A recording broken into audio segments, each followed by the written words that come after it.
Well, hello, everybody. It's Bob. And first and most importantly, I hope that the holidays have been wonderful for you so far. You know, we're coming down the stretch. I hope your sales have been strong. I hope your team has been healthy. I hope your customers have been happy. And I hope that you've been happy. I hope you're finding joy in this. Sometimes I know as retailers, the grind can be a little bit overwhelming, but I hope that you're still finding the joy in the season. We're coming up into the last week. I hope you end strong, and I hope that you really have an amazing time, a beautiful time, a loving time with your family during the rest of the holidays. But so having said that, let's talk retail. In this episode of Real Retail TV, we're going to talk about how to learn to love returns.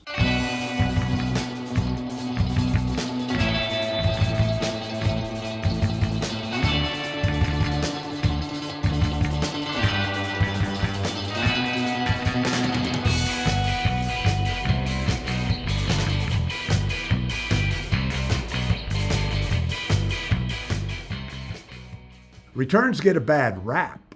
And if you're an e-commerce business, I absolutely understand why you might hate returns.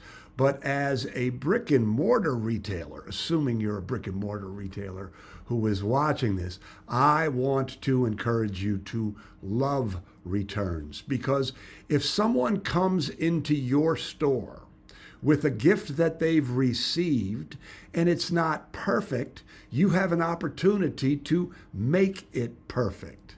If somebody comes into a store with a gift that they purchased and they're returning it, again, you have an opportunity to make it right, to save the sale. And save the sale is the operative concept here. And save the sale and teaching your people how to save the sale is an important thing for you to do this week. So, if you've been part of our community for any amount of time, you know that we've created a retail selling process called the 6 Steps to the Perfect Purchase.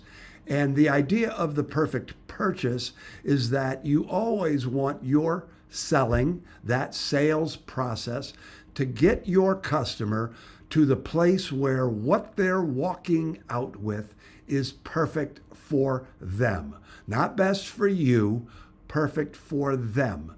Because when you focus on making the sale perfect for your customer, you will be rewarded with loyalty. You will be rewarded with that sort of enthusiastic word of mouth that helps you grow your business.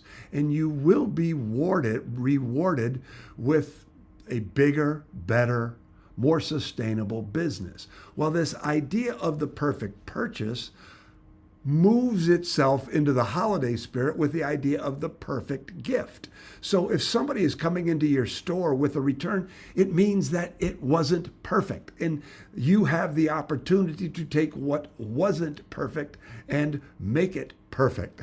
This idea of saving the sale. So if somebody comes into your store with a bag, means that they're not happy. It wasn't perfect. What has to happen then is you need to start the selling process again. You start by getting into the second step of the perfect purchase, which is questioning and listening. You ask questions and you listen actively to what they say. Why wasn't this right? Oh, it didn't fit? Great. We can find you something that doesn't fit. It doesn't work as you thought it might? Well, great. What didn't work? What do you want to have happen? You just keep asking questions till you understand what would be perfect. So that return turns into an exchange. They now leave happy. So when we talk about questioning and listening, one of the things for you to recognize and for you to share with your team is this idea of the more you know, the better you serve. The better you serve, the more you'll sell. So when somebody comes in, the name of the game is to keep asking good questions until you find out what would be perfect and move them into that.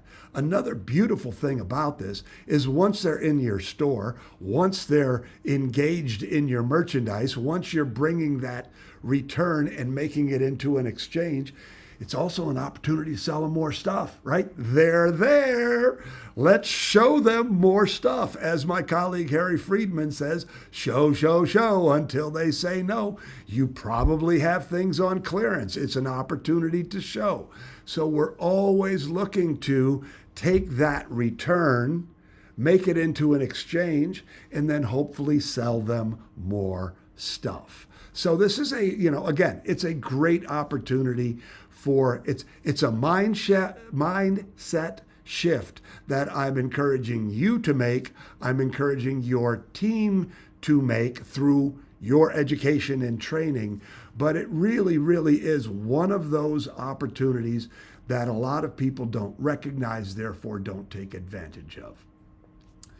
Save that sale, baby. Save that sale. So anyway, once again, so that is your tactical tip for this week.